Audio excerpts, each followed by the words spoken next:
more about Thomas the Tank Engine, Thomas, Percy and the Coal. Thomas the Tank Engine's blue paint sparkled in the sunshine as he puffed happily along his branch line with Annie and Clarabel. "Blue is the only proper colour for an engine," he boasted to the other engines. "Oh, I don't know. I like my brown paint," said Toby. "I've always been green. I wouldn't want to be any other colour either," added Percy. "Blue is the only colour for a really useful engine. Everybody knows that," spluttered Thomas. Percy said no more. He just grinned at Toby and winked. Each day, Percy brings a truck full of coal from the junction for the coal merchants at Farquhar. Next morning, Thomas was resting when Percy arrived. "Be careful in this siding, Percy," warned Thomas, as Percy pushed the trucks along the line beside him. "These buffers aren't very safe. He got no further.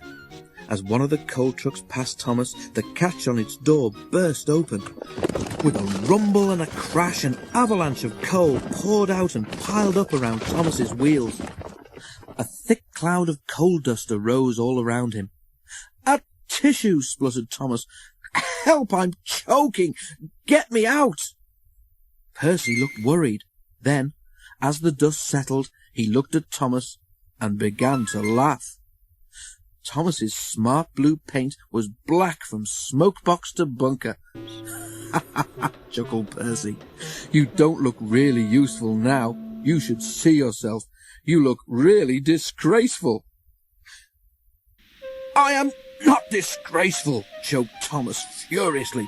"You did that on purpose, Percy. Now stop your stupid giggling and get me out." But it was some time before Percy could help. The coal bunker stood behind the buffers which Thomas had said were unsafe. It was only when the coal was shoveled into the bunker that Thomas could be moved. Poor Thomas was filthy. "You're not fit to be seen," grumbled the cleaners. It took so long to clean Thomas that he wasn't ready in time for his next train, and Toby had to take Annie and Clarabel with Henrietta.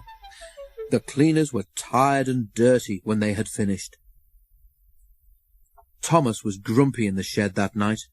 Toby thought it was a great joke, but Percy was annoyed with Thomas for thinking that he'd made his paint black on purpose.